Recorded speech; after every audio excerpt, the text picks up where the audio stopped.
오늘의 말씀은 누가복음 1장 67절에서 80절까지 말씀입니다.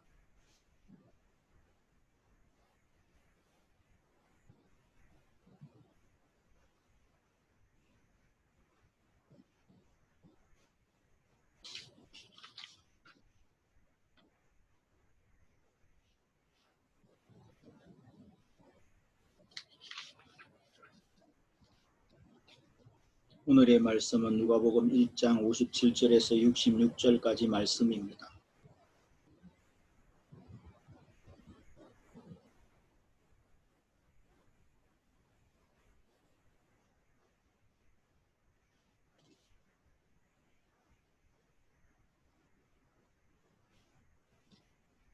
엘리사벳이 해산할 기한이 차서 아들을 낳으니 이웃과 친족이 주께서 그를 크게 긍휼히 여기심을 듣고 함께 즐거워하더라. 8일이 되매 아이를 할례하러 와서 그 아버지의 이름을 따라 사가랴라 하고자 하더니 또 어머니가 대답하여 이르되 아니라 요한이라 할 것이라 하매 그들이 이르되 내 친족 중에 이 이름으로 이름한 이가 없다 하고 그의 아버지께 손짓하여 무엇으로 이름을 지으려 하는가 물으니 그가 스판을 달라 하여 그 이름을 요한이라 쓰매 다 놀랍게 여기더라. 이에 그 입이 곧 열리고 혀가 풀리며 말을 하여 하나님을 찬송하니 그 근처에 사는 자가 다 두려워하고 이 모든 말이 온 유대 산골에 두루 퍼지매 듣는 사람이 다 이 말을 마음에 두며 이르되 이 아이가 장차 어찌 될까 하니 이는 주의 손이 그와 함께 하심이라. 오늘의 말씀을 요약하겠습니다.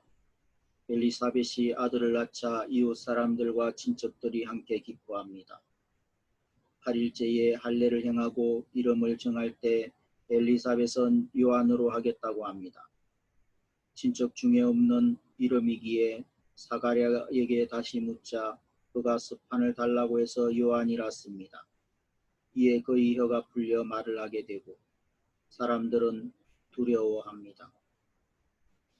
57절에서 64절까지 말씀을 다시 한번 살펴보도록 하겠습니다.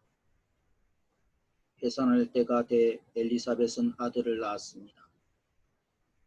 이웃 사람들과 친척들은 주께서 그녀에게 큰 자비를 베푸셨다는 것을 듣고 함께 기뻐해 주었습니다. 8일째 되는 날, 그들이 아기에게 할례를 하려고 와서 아버지의 이름을 따라 그 아이의 이름을 사가랴로 지으려 했습니다. 그때 아기의 어머니가 대답했습니다. 안 됩니다. 이 아이는 요한이라고 불러야 합니다. 그러자 사람들이 엘리사벳에게 말했습니다. 당신 친척 중에는 그런 이름을 가진 사람이 하나도 없습니다. 그러고는 그 아버지에게 아기의 이름을 무엇이라 할 것인지 손짓으로 물었습니다. 사가랴는 스판을 달라고 하더니 아기의 이름을 요한이라고 썼습니다. 그들은 모두 놀랐습니다. 그러자 사가랴의 입이 곧 열리고 혀가 풀려 말하기 시작하면서 하나님을 찬양했습니다.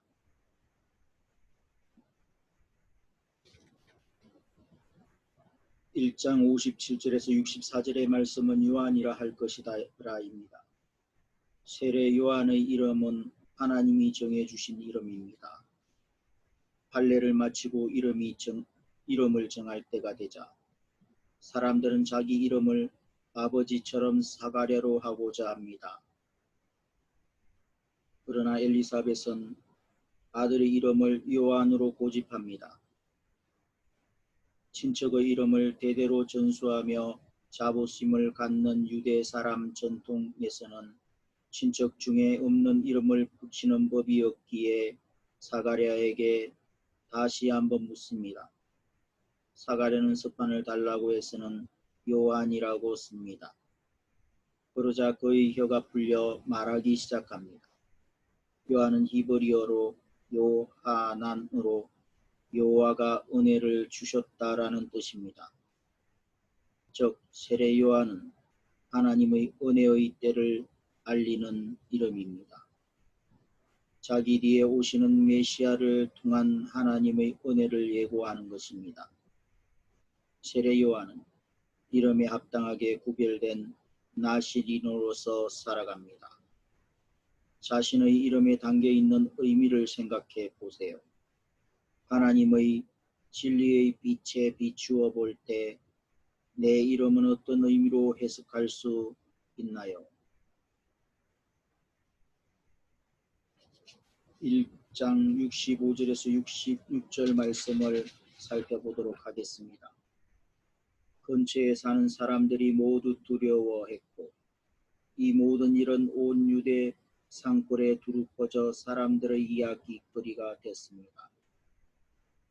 이 말을 들은 사람마다 모두 이 일을 마음에 새기며 이 아이가 대체 어떤 사람이 될까 하고 말했습니다.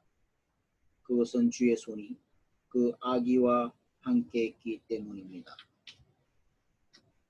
1장 65절에서 66절 말씀의 제목은 하나님의 손이 함께 하다입니다. 주님과의 관계가 어떠한지를 생각해 보면 자신이 어떤 사람인지 알 수 있습니다. 요한의 출생에 관련된 소식을 듣고 많은 사람이 한결같이 놀라며 아기의 장래를 궁금해합니다. 아기가 대체 어떤 사람이 될 것인지 큰 기대를 갖게 된 것입니다. 세상적인 성공에 대한 기대가 아닙니다. 이미 아기에게는 하나님의 손이 함께하고 있었습니다. 요한은 출생부터 하나님의 손이 함께한 사람입니다. 임신이 불가능한 가정의 기적처럼 생명이 태어났습니다. 불가능을 가능하게 만드는 것은 오직 하나님의 역사뿐입니다. 이스라엘의 어두운 현실 속에 새로운 구원이 임하고 하나님 나라의 통치가 싹트는 것은 불가능해 보이는 일이었습니다. 그런데 불가능을 뒤집는 기적이 하나님의 손에 붙들린 사람 세례 요한과 함께 나타나게 된 것입니다. 불가능을 가능으로 어두운 현실을 소망으로 바꾸는 하나님의 사람인가요? 하나님의 손에 붙들린 삶이란 어떤 삶인가요? 오늘의 기도입니다. 내게 없는 것으로 인해 슬퍼하고 원망할 때가 종종 있습니다. 인간의 소망과 기대가 끊긴 곳이 하나님이 일하시기 가장 좋은 곳이라는 사실을 기억하고 결핍을 감사하게 하소서.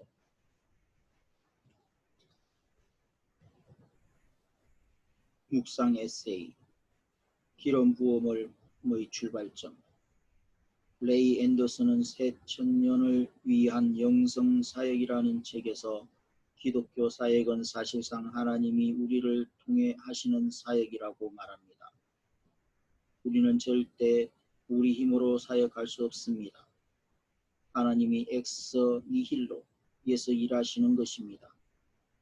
엑스 니힐로라는 라틴어는 아무것도 없는 무에서라는 뜻입니다.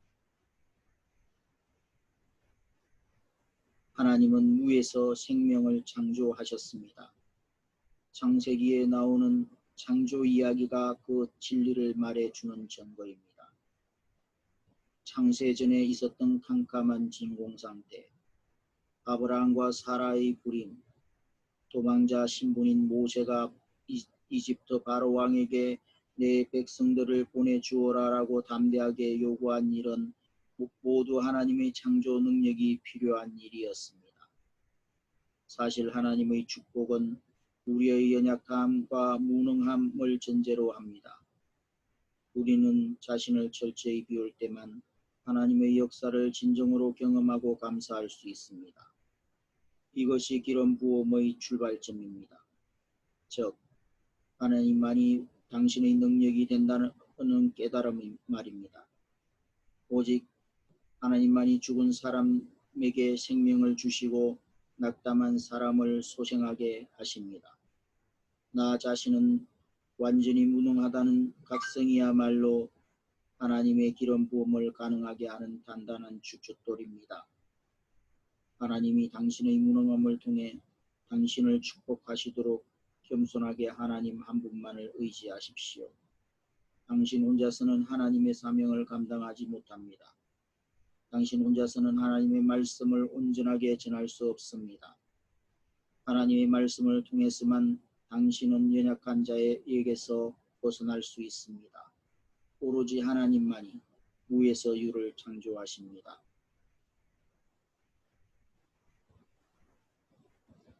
한절 묵상입니다. 누가복음 1장 64절 말씀. 제사장 사가랴는 하나님의 말씀을 믿지 않아서 말을 못하게 되는 징계를 받았습니다. 하지만 이제 그 징계가 끝이 났습니다. 그가 회복한 후 처음으로 한 말은 말을 못한 것에 대한 원망도 아내나 친구와의 대화도 아닌 오직 하나님을 향한 찬양이었습니다. 사가랴는 지금까지 이루어진 놀라운 사실에 대해 감사했습니다. 이것은 그에게 일어난 하나님의 징계가 큰 축복이 되었음을 증명해 줍니다.